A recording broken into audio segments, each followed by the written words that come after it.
കേരളത്തിൽ പിണറായി വിജയന്റെ വീടുകൾ കേന്ദ്രീകരിച്ചുകൊണ്ട് എൻഫോഴ്സ്മെന്റ് ഡയറക്ടറേറ്റ് റെയ്ഡ് നടത്തിയിരുന്നു. ആ റെയ്ഡ് ഞാൻ നേരത്തെയുള്ള വീഡിയോകളിൽ പറഞ്ഞതുപോലെ തന്നെ അദ്ദേഹത്തിന്റെ വീടുകൾ മാത്രം കേന്ദ്രീകരിച്ചുകൊണ്ടല്ല, യഥാർത്ഥത്തിൽ CMRL എന്ന് പറയുന്ന ഒരു കമ്പനിയും അതിന്റെ ശശിധരൻ കർത്തയും അദ്ദേഹത്തിന്റെ മകനും മകളും അടക്കമുള്ള ആളുകളുടെയൊക്കെ വീടുകളടക്കം കേന്ദ്രീകരിച്ചുകൊണ്ടാണ് ആ റെയ്ഡ് നടന്നത്. ഓഫീസുകളൊക്കെ കേന്ദ്രീകരിച്ചുകൊണ്ടാണ്. ആ ഓഫീസുകളൊക്കെ കേന്ദ്രീകരിച്ചുകൊണ്ട് അവരുടെ തന്നെ മറ്റു ചില സ്ഥാപനങ്ങളിലൊക്കെ തന്നെ ഇതുപോലെയുള്ള റെയ്ഡുകൾ നടത്തിയിരുന്നു. കൂട്ടത്തിൽ നമുക്കറിയാം പിണറായി വിജയന്റെ വീട്ടിലുമൊക്കെ തന്നെ റെയ്ഡ് നടത്തി. കാരണം പിണറായി വിജയന്റെ വീട്ടിൽ റെയ്ഡ് നടത്താനുള്ള കാരണം അദ്ദേഹത്തിന്റെ മകൾ വീണ തൈക്കണ്ടി അദ്ദേഹത്തിന്റെ ഒപ്പമാണ് താമസിക്കുന്നത് എന്നുള്ളത് കൊണ്ടാണ് തിരുവനന്തപുരത്ത് അദ്ദേഹത്തിന്റെ വീട്ടിൽ റെയ്ഡ് നടത്തിയത്. അദ്ദേഹത്തെ തടഞ്ഞു വെക്കുകയും ചെയ്തു എന്നുള്ളത് യാഥാർത്ഥ്യമാണ്. 7 മണിക്കൂറുകളോളമാണ് ആ റെയ്ഡ് നീണ്ടു നിന്നത്. അതോടൊപ്പം തന്നെ കണ്ണൂരിൽ അദ്ദേഹത്തിന്റെ വീട്ടിലും അതുപോലെ തന്നെ കോഴിക്കോടുള്ള മുഹമ്മദ് റിയാസിന്റെ വീടുകളിലുമൊക്കെ തന്നെ റെയ്ഡ് ചെയ്തിരുന്നു. അതിനെതിരെ വലിയ പ്രക്ഷോഭങ്ങളൊക്കെ ഉയർത്തിയിരുന്നു. നമ്മുടെ പ്രധാനപ്പെട്ട വിഷയം എന്ന് പറയുന്നത് ഇതൊന്നുമല്ല. കാരണം ഈ റെയ്ഡിനെതിരെ രാഹുൽ ഗാന്ധി പ്രതികരിക്കാത്തതും ഇന്ത്യ മുന്നണി ഏതാണ്ട് തകർന്ന അവസ്ഥയിലേക്ക് രാഹുൽ ഗാന്ധി എത്തിച്ചതിനെ കുറിച്ചുമാണ് നമ്മൾ ഇന്ന് വീഡിയോയിൽ ചർച്ച ചെയ്യാൻ പോകുന്നത്. നമുക്ക് നോക്കേണ്ടത് രാഹുൽ ഗാന്ധിയാണ്. കോൺഗ്രസിന്റെ നിലപാട് എന്ത് എന്നുള്ളതാണ്. കോൺഗ്രസിന്റെ രാഹുൽ ഗാന്ധി ഈ റെയ്ഡ് നടന്ന് ഏതാണ്ട് 24 മണിക്കൂർ കഴിഞ്ഞിട്ടും ഇതുവരെ സംസാരിച്ചിട്ടില്ല. ഞാൻ ഈ വീഡിയോ എടുക്കുന്ന സമയം വരെ അദ്ദേഹത്തിന്റെ നിലപാട് എന്താണെന്ന് അറിയില്ല. സാധാരണ എന്തെങ്കിലും സംഭവിച്ചാൽ അദ്ദേഹം ഉടൻ തന്നെ എക്സിൽ പോസ്റ്റുമായി വരുന്നതാണ്. പക്ഷെ അതും നമ്മൾ കണ്ടിട്ടില്ല. അതായത് അങ്ങനെ പെട്ടെന്ന് അദ്ദേഹത്തിന് പോസ്റ്റ് ഇടാൻ കഴിയില്ല എന്നുള്ള ഒരു യാഥാർത്ഥ്യമാണ്. കാരണം ഒരു തവണ അദ്ദേഹം 2 തവണ 2 പ്രസംഗങ്ങളിൽ അദ്ദേഹം പിണറായി വിജയനെ കുറിച്ച് പരാമർശിച്ചിരുന്നു, എൻഫോഴ്സ്മെന്റ് ഡയറക്ടറെ കുറിച്ച് പരാമർശിച്ചിരുന്നു. അതിൽ ഒന്നിൽ അദ്ദേഹം ചോദിച്ചത് എൻഫോഴ്സ്മെന്റ് ഡയറക്ടറേറ്റ് എന്തുകൊണ്ടാണ് കേരളത്തിലേക്ക് പിണറായി വിജയന്റെ നേതൃത്വത്തിലേക്ക് റെയ്ഡ് നടത്താത്തത്, അന്വേഷണം നടത്താത്തത് എന്നുള്ളതാണെങ്കിൽ, രണ്ടാമത്തേതിൽ അദ്ദേഹം പറഞ്ഞിട്ടുള്ളത്, കോഴിക്കോട് വെച്ച് നടത്തിയിട്ടുള്ള ഒരു റാലിയിൽ അദ്ദേഹം പറഞ്ഞിട്ടുള്ളത്, എന്തുകൊണ്ടാണ് പിണറായി വിജയനെ അറസ്റ്റ് ചെയ്യാത്തത് എൻഫോഴ്സ്മെന്റ് ഡയറക്ടറേറ്റ് എന്നൊക്കെ ചോദിച്ചിരുന്നു. അപ്പൊ അതുകൊണ്ട് തന്നെ ഈ റെയ്ഡ് കഴിഞ്ഞ ഉടനെ തന്നെ വന്നപ്പോൾ കൂട്ടത്തിൽ നിന്ന് ചതിക്കുന്നവരെയാണല്ലോ പെട്ടെന്ന് ഓർത്തെടുക്കാൻ കഴിയുക. അതുകൊണ്ട് കൂടുതൽ വിഷമമുണ്ടാവുക. മറ്റേത് ശത്രുവാണെന്ന് നമുക്ക് നേരിട്ടറിയാം. പക്ഷെ ഒപ്പം നിൽക്കുന്നവരെ നമുക്ക് അങ്ങനെ അറിയാൻ കഴിഞ്ഞില്ലെങ്കിൽ വലിയ ദേഷ്യവും വിഷമവും ഒക്കെ ഉണ്ടാവുന്നത് അതിനോടാണ്. അതുകൊണ്ട് റെയ്ഡ് കഴിഞ്ഞപ്പോൾ ഉടനെ തന്നെ പിണറായി വിജയൻ ചോദിച്ചത് സന്തോഷമായില്ലേ രാഹുൽ ഗാന്ധിക്ക് എന്നാണ് ചോദിച്ചത്. അപ്പൊ അങ്ങനെ സന്തോഷമായില്ലേ രാഹുൽ ഗാന്ധിക്ക് എന്ന് ചോദിക്കുകയും അദ്ദേഹം ഇപ്പോഴും അതിനെക്കുറിച്ച് ഒരു വർത്തമാനം പോലും പറയാതിരിക്കുകയും ചെയ്യുന്നു എന്നുള്ളതാണ്. ഇതിനേക്കാളൊക്കെ ഏറ്റവും ദുരന്തമായിട്ടുള്ള ഒരു കാര്യം, 44 സീറ്റുകൾ ഉണ്ടായിരുന്ന കോൺഗ്രസ് കഴിഞ്ഞ തവണ 99 സീറ്റുകളിലേക്ക് എത്തി എന്നുള്ളത് നമുക്കറിയാം. അതിനു മുമ്പ് കോൺഗ്രസിന് ഒരു പാർലമെന്ററി പാർട്ടി പ്രതിപക്ഷ നേതാവിന്റെ സ്ഥാനം പോലും കിട്ടിയിരുന്നില്ല. കാരണം 10% പോലും സീറ്റുകൾ ഉണ്ടായിരുന്നില്ല. പക്ഷെ അങ്ങനെ 10%-ലധികം സീറ്റുകൾ നേടാൻ 99 സീറ്റുകളിലേക്ക് ഇരട്ടിയോളം വർദ്ധിപ്പിക്കാൻ കഴിഞ്ഞത് കോൺഗ്രസിന്റെ ഒരു വലിയ നിലപാട് കൊണ്ടാണ്. ആ കോൺഗ്രസിന്റെ നിലപാടെന്ന് പറയുന്നത്, കോൺഗ്രസ് യഥാർത്ഥത്തിൽ കഴിഞ്ഞ തവണ ചരിത്രത്തിൽ ഏറ്റവും കുറഞ്ഞ സീറ്റുകളിൽ മത്സരിക്കുകയും മറ്റ് സീറ്റുകളെല്ലാം തന്നെ ഇന്ത്യ മുന്നണിയിലെ വിവിധ കക്ഷികൾക്കൊക്കെ വിട്ടുകൊടുക്കാൻ തയ്യാറാവുകയും ചെയ്തു. അപ്പൊ അവരുടെ കൂടി പിൻബലത്തിലാണ് യഥാർത്ഥത്തിൽ കോൺഗ്രസിന് 99 സീറ്റുകളിലേക്ക് എത്താൻ കഴിഞ്ഞത്. ആ യാഥാർത്ഥ്യമോടെ നിലനിൽക്കെ തന്നെ താൽക്കാലികമായിട്ടുള്ള വ്യാമോഹങ്ങളുടെ പുറത്ത് ഇന്ത്യ മുന്നണിയെ അപ്പാടെ വഞ്ചിക്കുന്ന ഒരു പരിപാടിയാണ് രാഹുൽ ഗാന്ധി കാണിച്ചിട്ടുള്ളത്. അതിന്റെ ഏറ്റവും ഒടുവിലത്തെ ഉദാഹരണമാണിത്. ആ ഏറ്റവും ഒടുവിലത്തെ ഉദാഹരണത്തിൽ ഞാൻ 2-3 സ്റ്റേറ്റ്മെന്റുകൾ കൂടി നിങ്ങളോട് വായിക്കാം. തേജസ്വി യാദവിന്റെ RJD നേതാവിന്റെ സ്റ്റേറ്റ്മെന്റ് ആണ്.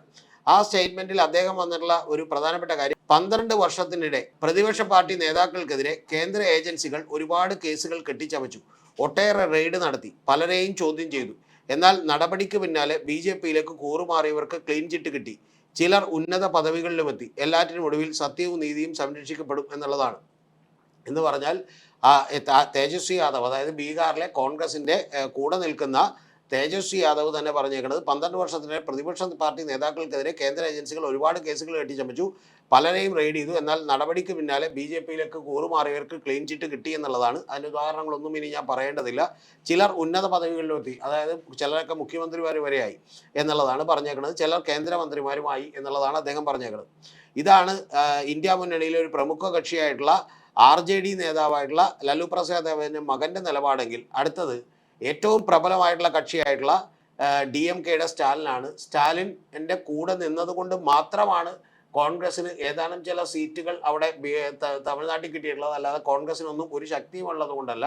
പക്ഷെ കോൺഗ്രസ് ചെയ്ത പണി എന്താണെന്ന് വെച്ചിട്ടുണ്ടെങ്കിൽ, ഈ വിജയ് അവിടെ അധികാരത്തിലേക്ക് എത്തിയപ്പോൾ അവർ ബാക്കിയുള്ള കക്ഷികൾ CPIയും CPM ഒക്കെ ചെന്ന് സ്റ്റാലിനെ കാണുകയും സ്റ്റാലിനോട് AIADMKയും BJPയും ഒക്കെ പിന്തുണ കൊടുത്താൽ അത് വലിയ ബുദ്ധിമുട്ടാകും വിജയിക്കെന്ന് പറയുകയും ഒക്കെ ചെയ്തു. BJPക്ക് ഒരു സീറ്റേ ഉള്ളൂ, പക്ഷേ AIADMK പിന്തുണ കൊടുക്കാൻ തീരുമാനിച്ചാൽ അത് വലിയ ബുദ്ധിമുട്ടാവും. അതുകൊണ്ട് അതിനേക്കാൾ നല്ലത് നമ്മൾ പോയി പിന്തുണ കൊടുക്കുന്നതാണെന്ന് അദ്ദേഹത്തെ പറഞ്ഞ് കൺവിൻസ് ചെയ്യുകയും എന്നിട്ട് അദ്ദേഹത്തിൻ്റെ കൂടി അനുമതിയോടുകൂടി പിന്തുണ കൊടുക്കുകയുമാണ് ചെയ്തതെങ്കിൽ കോൺഗ്രസോ മുസ്ലിം ലീഗോ ഒന്നും മാപ്പണി ചെയ്തില്ല. മുസ്ലിം ലീഗ് സംസാരിച്ചോ എന്ന് നമുക്കറിയില്ല, കോൺഗ്രസ് എന്തായാലും അത് ചെയ്തില്ല. കോൺഗ്രസ് കിട്ടിയ തക്കത്തിന് അപ്പുറത്തേക്ക് പോവുകയും 2 മന്ത്രിമാരെ സ്ഥാനങ്ങൾ മേടിച്ചെടുക്കുകയുമാണ് ചെയ്തിട്ടുള്ളത്. അത്തരത്തിൽ സ്വന്തം അനുഭവത്തിൽ തന്നെ ഇത് ചതിച്ചു എന്നറിയാവുന്ന MK സ്റ്റാലിൻ്റെ സ്റ്റേറ്റ്മെൻ്റ് ആണ് ഇതിനെതിരെ ഉണ്ടായിട്ടുള്ളത്. അദ്ദേഹം പറഞ്ഞിട്ടുള്ളത് കേന്ദ്ര ഏജൻസികളെ പ്രതിപക്ഷ നേതാക്കൾക്കെതിരെ ആയുധമാക്കുന്നത് തുടരുകയാണ് എന്നാണ്. BJP പിണറായി എന്തുകൊണ്ടാണ് ലക്ഷ്യമിടാത്തതെന്ന ചില കോൺഗ്രസ് നേതാക്കളുടെ വീണ്ടു വിചാരമില്ലാത്ത ആരോപണങ്ങളുടെ പൊള്ളത്തരം കൂടിയാണ് പുറത്തായത് എന്നുള്ളതാണ് പറഞ്ഞേക്കുന്നത്. എന്ന് പറഞ്ഞാൽ BJPക്കും ഒരുപോലെ രാഹുൽ ഗാന്ധിക്കുമെതിരെ ആഞ്ഞടിക്കുകയാണ് MK സ്റ്റാലിൻ എന്ന് പറയുന്ന മുൻ തമിഴ്നാട് മുഖ്യമന്ത്രി. ഏറ്റവും വലിയ ഒറ്റക്കക്ഷിയായിട്ടുള്ള വലിയ തോതിൽ പാർലമെന്റ് സീറ്റുകളുള്ള MK സ്റ്റാലിൻ DMKയുടെ നേതാവ് എന്നുള്ളത് നിങ്ങൾ മനസ്സിലാക്കണം.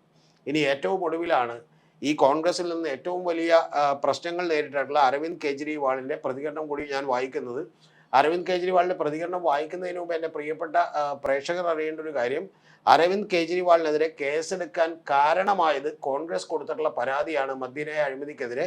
ആ പരാതിയുടെ പുറത്തുള്ള നടപടികൾ എടുക്കുന്നത് BJPക്ക് എളുപ്പമായി തീർന്നു.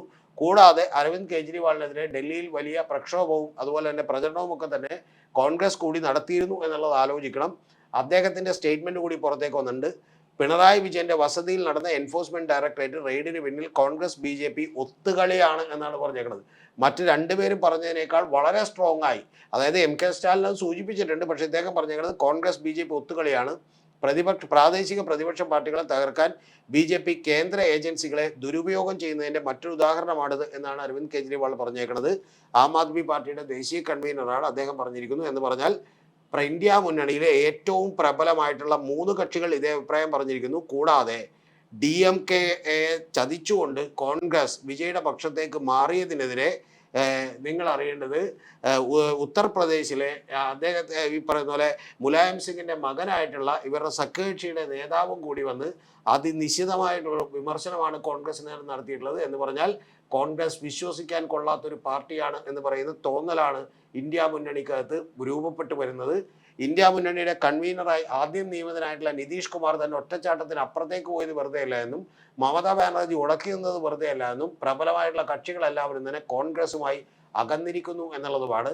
ഇതിനോടൊപ്പം ചേർത്ത് വെക്കേണ്ട മറ്റൊരു കാര്യം കൂടിയുള്ളത് M സ്വരാജ് നടത്തിയിട്ടുള്ള ഒരു പ്രസ്താവനയാണ്. അദ്ദേഹം പറയുന്നത് പ്രതിപക്ഷ നേതാവിൻ്റെ വസതി ഒഴിയാതെ അത് പിണറായി വിജയന് കൊടുക്കാതെ VD സതീശൻ വൈകിപ്പിച്ചതിന് പിന്നിലെ യഥാർത്ഥ കാരണമെന്ന് പറയുന്നത് ഈ പറയുന്ന ED റെയ്ഡ് നടത്താൻ വേണ്ടിയിട്ടുള്ള ഒരു സാഹചര്യം ഒരുക്കലാണ്. പ്രതിപക്ഷ നേതാവാണെങ്കിൽ കുറച്ചുകൂടി ഭരണഘടനാപരമായിട്ടുള്ള ചില കാര്യങ്ങൾ നോക്കേണ്ടി വരും എന്നുള്ളത് യാഥാർത്ഥ്യമാണ്. പക്ഷേ വാടക വീട്ടിലാണെങ്കിൽ അതൊന്നും നോക്കാതെ EDക്ക് വന്നു കയറാനുള്ള സാഹചര്യം ഒരുക്കിയതാണ് എന്നുള്ളതാണ്. അതുകൊണ്ട് തന്നെ ഇനി 2009 BJPയുടെ വിജയം കുറെ കൂടി അനായാസമായിരിക്കും.